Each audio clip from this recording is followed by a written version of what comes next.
आप सबके बीच में रहा हूँ, पढ़ा हूँ, बड़ा हूँ और आपके बीच में ही रह करके सीखा हूँ। आज हम सबके बीच में इस मंच पे कई सारे हमारे छात्रावास के सीनियर बड़े भाई यहाँ पे मौजूद हैं जो अलग अलग क्षेत्रों में इस छात्रावास से निकल करके उसका पब्लिश हुआ था, तो उसके गांव के जातिवादी लोगों ने उसको मारने का, पीटने का, उसकी गाड़ी में आग लगा दिया और डराने धमकाने का प्रयास किया। तो बेचारा डर करके उम्र कम होने की वजह से ये अपने किताब को पब्लिश तो हो गया था, लेकिन उसने अपने किताब को वापस ले लिया। फिर वो मुझसे संपर्क में आया तो मैं बोला था कि भाई तुम्हारा 14 अप्रैल को मैं फिर से किताब का रीलॉन्चिंग करवाऊंगा। मैं कई कार्यक्रम में बिजी था, मुझे अम्बेडकर शोध संस्थान में उसकी किताब की लॉन्चिंग करानी थी, लेकिन वहां से मैं निकल गया, राघोपुर में मेरा प्रोग्राम था। मैं चाहूंगा कि छोटे भाई निखिल जैक अपनी किताब को लेकर के आए, क्योंकि यहाँ पे हमारे छात्रावास के कई सीनियर हैं और जो समाज में अधिकारी हैं, पदाधिकारी हैं, प्रोफेसर हैं, बुद्धिजीवी हैं। मैं उन सबसे चाहूंगा, और खास करके इंग्लिश के लेक्चरर रहे पटना विश्वविद्यालय के professor doctor Shivjatan Thakur sir, जिनका आज आप सबने भाषण सुना, कितना सराहनीय उनका मार्गदर्शन रहा। तो मैं उन सब से कि इस किताब को लॉन्चिंग, इस नौजवान का हौसला बढ़ाने के लिए आप सब लोग एक बार जोरदार ताली बजा दें।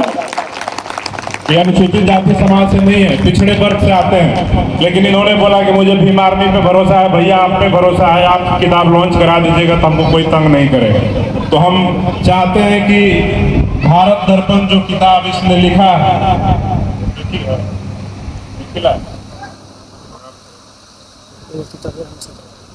तो ये किताब जो है आज के बाद आपको अमेजन पे, वेबसाइट पे ऑनलाइन अवेलेबल होगा। और इस किताब को जब आप पढ़ेंगे, 2-3 पन्ने ही पढ़ेंगे तो आपको समझ में आ जाएगा कि उम्र कम है, लेकिन इसकी सूझबूझ जरूर इतनी है कि ये देश में राजनीतिक हालातों पे, मीडिया पे, सोशल मीडिया पे और तमाम मुद्दों पे जो इसने बातें लिखी है आपके दिमाग को हिला देगा। तो हम चाहेंगे कि हमारे सीनियर जो भैया लोग हैं और मैम हैं, वो कृपया इनकी किताब को एक बार लोकार्पण कर दें और इनका फोटो वीडियो बना लीजिए, ताकि ये आज के बाद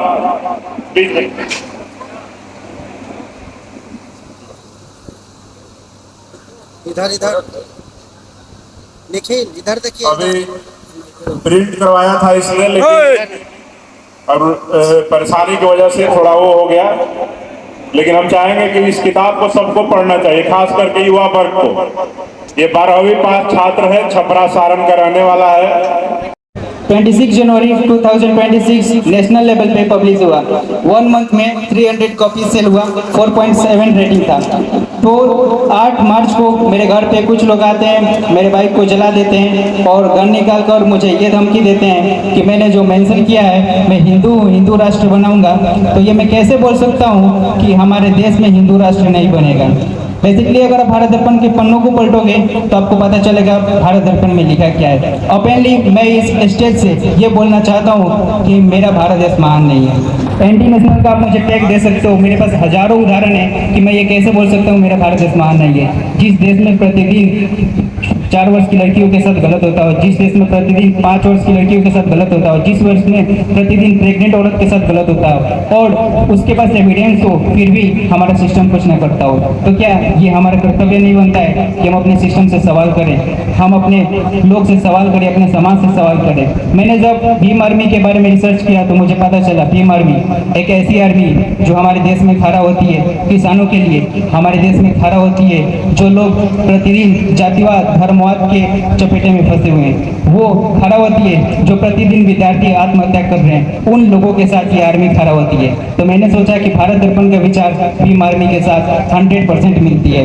देखिए मेरे भाई, भारत देश में जन्म लेना सौभाग्य की बात है, लेकिन मैं ये मानता हूँ भारत देश में जन्म लेना बहुत बड़ी दुर्भाग्य की बात है। पता है क्यों? क्योंकि भारत देश में इंसान का जन्म नहीं होता है, भारत देश में जाति धर्मवाद भेदभाव इस प्रकार के पाखंड का जन्म होता है। जाते जाते मैं आप सबसे आपसे एक प्रश्न करना चाहता हूँ, क्या मुझे कोई लोकतंत्र का परिभाषा बताएगा? What is the definition of democracy? आपका जवाब होगा, जनता के द्वारा चुने गए प्रतिनिधि और प्रतिनिधि के द्वारा जनता स्वयं शासन करता है, उसे लोकतंत्र कहते हैं। लेकिन अगर भारत दर्पण के पन्नों को पलटेंगे तो आपको पता चलेगा, जनता के द्वारा चुने गए धर्म के ठेकेदार के द्वारा जनता, और जनता के द्वारा जो धर्म के ठेकेदार स्वयं शासन करते हैं, उसे लोकतंत्र कहते हैं। कहने के लिए तो मेरे पास बहुत कुछ था, लेकिन मैं आपसे क्या कहूँ, यहाँ पे समय की कमी है। जाते जाते मैं आपके बीच एक छोटा सा कविता रखता हूँ। मंदिरों में ढूंढा भगवान, मस्जिदों में ढूंढा ईमान। मंदिरों में ढूंढा भगवान, मस्जिदों में ढूंढा ईमान, और जब सामने देखा एक भूखे को रोटी खिलाते, फिर पता चला वही है सच्चा भगवान। धर्म ने बांटा, मानव ने जोड़ा, धर्म ने बांटा, मानव ने जोड़ा, और झूठे ग्रंथों ने सत्य को तोड़ा। क्यों करते हो पहनावे के आधार पे भेदभाव? क्यों करते हो पहनावे के आधार पे भेदभाव? टोपी और तिलक दोनों हैं एक समान, दोनों हैं एक समान। लेकिन यहाँ पे आप कंफ्यूज हो रहे हैं। उससे भी पहले है हमारा बाबा साहब का संविधान। बोलिए जय भीम, जय जय भीम, जय भीम, जय जय भीम। जाते जाते मैं आपके बीच एक छोटा सा स्टेटमेंट रखता हूँ। याद रखिए, इतिहास के आधार पर दुनिया का सबसे बड़ा योद्धा सिकंदर है, धर्म और आस्था के आधार पे महाभारत के अर्जुन। ऐसे में पखंड पे विश्वास नहीं करता। रणनीति और राजनीति के आधार पे बात किया जाए तो हमारे छत्रपति शिवाजी महाराज। वही अगर बात किया जाए देश में समानता देने के आधार पे, देश में लोगों को हक दिलाने के आधार पे, देश में लोगों को कानून दिलाने के आधार पे, वो महापुरुषों में से महापुरुष महान एक योद्धा हमारे डॉक्टर भीमराव अंबेडकर जी। जय भीम, जय भीम। संविधान नमो बुद्धाय। बहुत बहुत धन्यवाद, शुक्रिया। आप संविधान के निर्माता, इस देश के महिलाओं के मुक्तिदाता बाबा साहब डॉक्टर अंबेडकर, जिन्होंने इस देश के शोषितों वंचितों की जिंदगी को नरक से स्वर्ग बनाने के प्रयास करने में अपनी कलम का प्रयोग करके इस देश में एक ऐसे संविधान का निर्माण किया जिसके तहत आज पूरे देश की विधि व्यवस्था, शासन प्रशासन और कोई भी राजनीतिक व्यवस्था हो, आर्थिक व्यवस्था हो, सामाजिक व्यवस्था हो, शैक्षणिक व्यवस्था हो या कोई भी व्यवस्था हो, उस संविधान के तहत आता है। तो मैं सबसे पहले बाबा साहब डॉक्टर अंबेडकर को नमन करता हूं। और आप सबके बीच मैं हॉस्टल में यहीं का छात्र रहा हूं और यहीं से सीखा हूं, पढ़ा हूं, लिखा हूं। तो मैं आप सबसे यही कहूंगा, ज्यादा बातें नहीं करूंगा। और मुझे तो लगता है कि हर दिन आप लोग सुनते होंगे कहीं ना कहीं सोशल मीडिया पे इधर उधर, तो मैं ज्यादा बातें नहीं कहूंगा, बस यही कहूंगा क्योंकि समय कम है और कई वक्ता यहाँ पे मौजूद है। तो मैं यही कहूंगा कि बाबा साहब डॉक्टर अंबेडकर ने जो नारा दिया था, शिक्षित बनो, संगठित हो, संघर्ष करो, वो नारा सिर्फ शिक्षित बनने का मकसद ये नहीं था कि आप डिग्री प्राप्त कीजिए, नौकरी प्राप्त कीजिए, अपने घर परिवार का, समाज का और सिर्फ अपना विकास करिए। उन्होंने शिक्षित होने का मतलब ये कहा था कि जब इस देश में कहीं पे जातिवाद हो तो उसके खिलाफ आवाज उठाइए। ये 3 नारों में तक आजादी 78 वर्षों में आरक्षण के दम पे हमारे समाज के लोगों को नौकरी मिल जाती है। लेकिन आप सबको जान करके हैरानी होगी कि नौकरी का क्षेत्र, जो सरकारी नौकरी का क्षेत्र है, वो पूरे देश के पूरे नौकरी और सेवा के क्षेत्र में मात्र उसकी भागीदारी 2% है। 98% इस देश में प्राइवेट सेक्टर है और 2% सरकारी क्षेत्रों में ही आप नौकरी प्राप्त कर रहे हैं, आरक्षण प्राप्त कर रहे हैं। फिर भी इस देश के जो जातिवादी, मनवादी, सामंतवादी प्रवृत्ति के लोग हैं, वो आपके आरक्षण को कोसते हैं, आपकी नौकरियों को कोसते हैं, आपकी जाति को कोसते हैं, आपके वर्ग को कोसते हैं। तो आप सबको समझने की आवश्यकता है कि हम सब लोग इस देश में जब 98% जो प्राइवेट सेक्टर है उसकी आरक्षण की मांग करेंगे, उसमें अपने अनुसूचित जाति, जनजाति, पिछड़े, अति पिछड़े वर्ग के लोगों को, महिलाओं की भागीदारी की बात करेंगे तो इस देश में भूचाल आ जाएगा। इसलिए मैं आप सबसे कहता हूं कि 2% सिर्फ सरकारी नौकरी के चक्कर में मत पड़िए। आप सब लोग अपने समाज का, अपने परिवार का और देश और राज्य का विकास करना चाहते हैं तो आपके पास हर क्षेत्र में आगे बढ़ने के लिए विकल्प खुले हुए। आप हर क्षेत्र में आगे बढ़ने का प्रयास कीजिए, अपने जीवन को बेहतर बनाइए। बाबा साहब अम्बेडकर की किताबों को पढ़िए, उनके किताबों में लिखे हुए बातों को अपने जीवन में आत्मसात करने का प्रयास कीजिए। मैं ये नहीं कहूंगा कि आप 22 प्रतिज्ञा को मान लीजिए। 22 प्रतिज्ञा इतना आसान नहीं है। बाबा साहब डॉक्टर अम्बेडकर ने 22 प्रतिज्ञा अपने जीवन में तब अपनाया जब अपने जीवन के आखिरी दौर में थे। आप देखिएगा 22 प्रतिज्ञाओं को पढ़िएगा तो मुझे नहीं लगता है कि आज के समय में कोई उसमें से पहले 5 प्रतिज्ञा को भी अपने जीवन में उतार सकता है, क्योंकि आप झूठ बोलते ही हैं, व्यभिचार करते ही हैं, भ्रष्टाचार करते ही हैं और देवी देवता को मानना नहीं मानना, 1-2 काम तो कर सकते हैं, लेकिन मैं कह रहा हूं कि 22 प्रतिज्ञाओं में से आप 5 प्रतिज्ञाओं को भी अपने जीवन में नहीं लागू करा सकते हैं। बाबा साहब की 22 प्रतिज्ञाएं, जब आप सब कुछ त्याग करके मोह माया और तमाम चीजों को जब त्याग करेंगे तभी आप अपने जीवन में उतार सकते हैं। तो हम अभी नहीं कहेंगे कि 22 प्रतिज्ञाओं को अपनाइए, आप बौद्ध धर्म को अपना लीजिए, लेकिन अगर आप अपने जीवन को बेहतर बनाना चाहते हैं तो 22 प्रतिज्ञा बाबा साहब के लेने से पहले उन्होंने जो किताबें लिखी, जो उन्होंने समाज में काम किए, जो उन्होंने देश के लिए काम किए, उस काम को आप पढ़िए, जानिए, और कम से कम आप उन किताबों को नहीं लिख सकते हैं, वैसे कामों को आप नहीं कर सकते हैं। क्योंकि भारत आजाद हो गया, भारत में संविधान लागू है, तो दूसरा बाबा साहब डॉक्टर अम्बेडकर नहीं बन सकता है। लेकिन मैं ये जरूर कह सकता हूं कि अगर कोई खामियां इस देश में हो, जिस क्षेत्र में हम लोग आवाज नहीं बन पाते हैं, उठा नहीं पाते हैं, उस क्षेत्र में आप बेहतर कर सकते हैं और अपने आप को आगे बढ़ाइए और अपना सर्वांगीण विकास करिए, तभी जाकर के समाज का विकास होगा। सिर्फ ब्राह्मणों को गाली दे करके, सवर्णों को गाली दे करके, देवी देवताओं को गाली दे करके इस समाज का विकास नहीं हो सकता है। आप अपना विकास तभी कर सकते हैं जब आप शैक्षिक क्षेत्र में आगे बढ़िएगा, जब आप राजनीतिक क्षेत्र में आगे बढ़िएगा, जब आप आर्थिक क्षेत्र में आगे बढ़िएगा, सामाजिक क्षेत्र में आगे बढ़िएगा, तब जाकर के आपके समाज का सर्वांगीण विकास होगा।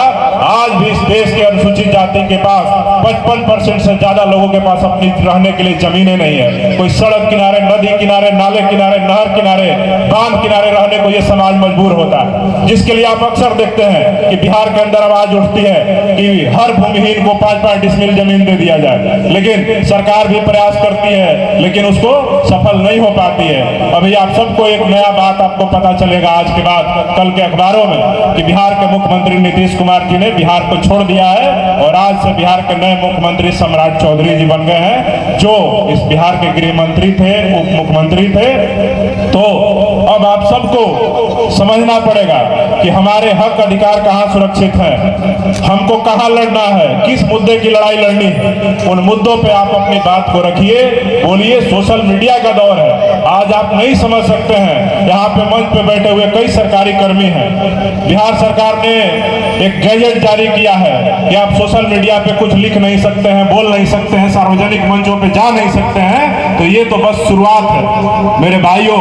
आज सरकारी कर्मियों के बोलने पे, लिखने पे, मंचों पे जाने पे पाबंदी लगाया गया है। एक ऐसा दौर आएगा जब हम सब लोग जो आज मुखरता से बात रख पाते हैं, निर्भीकता से बात रख पाते हैं, हम सब के ऊपर भी पाबंदी लगाई जाएगी। जिसकी सोशल मीडिया में ज्यादा रीच है, जिसका ज्यादा वीडियो वायरल हो रहा है, उसका पेज को उड़ा दिया जा रहा है, आपको पता भी नहीं चल रहा है, उसके लिए कोई आवाज उठाने वाला नहीं है। इसलिए मैं आप सबको कहूंगा कि आप जागरूक बनिए, और जो जागरूक होता है ना, उसके साथ कोई इनजस्टिस नहीं होता है, अन्याय नहीं होता है। और जब जागरूक बनिएगा, आप अपने हक अधिकार के लिए लड़िएगा, आवाज उठाना सीखिएगा, लिखना सीखिएगा, बोलना सीखिएगा।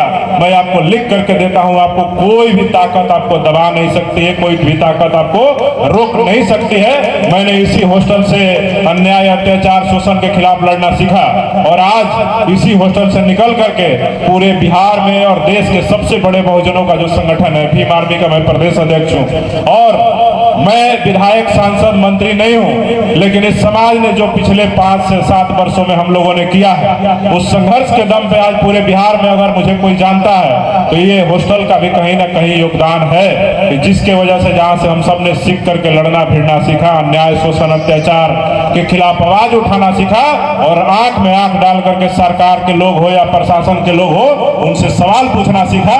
तब जाकर के आपके हॉस्टल के एक साधारण छात्र, जो एक साधारण शिक्षक का बेटा है, वैसे बेटे को आज पूरे बिहार में जो पहचान मिला है, तो इस हॉस्टल का भी देन है। तो मैं आप सबसे कहता हूं कि अगर आप भी निर्भीक बनेंगे, बोलना सीखेंगे, लिखना सीखेंगे, पढ़ना सीखेंगे, तो आपको भी कोई, आप किसी भी क्षेत्र में रहें, आपको नहीं दबा सकता है। हमारे सर लोग बता रहे थे कि सरकारी सेवा में है, जब जब वो स्टूडेंट लाइफ में तब भी जातिवाद को झेलते थे, भेदभाव को झेलते थे, वहां पे भी ऊंच नीच की खाई थी, और जब सरकारी नौकरी में भी आ गए हैं तो यहाँ भी उस भेदभाव को झेलना पड़ता है। तो इस भेदभाव भरे समाज में, देश में हम सबको कैसे शान से रहना है, उसके लिए आप सबको सबसे पहले पढ़ना पड़ेगा और अपने हक अधिकार को जानना पड़ेगा। आपको सिलेबस की किताबें, आपको नौकरी की तैयारी की किताबें से सिर्फ ज्ञान नहीं मिल सकता है। आपको बाबा साहब डॉक्टर अंबेडकर को पढ़ना पड़ेगा, ज्योतिबा फुले को पढ़ना पड़ेगा, पेरियार को पढ़ना पड़ेगा, और तमाम जो महापुरुष हैं उन सबको पढ़ना पड़ेगा। तब जाकर के आपके अंदर चेतना आएगी और आप अपने हर क्षेत्र में जहां भी रहेंगे, चाहे नौकरी में रहे,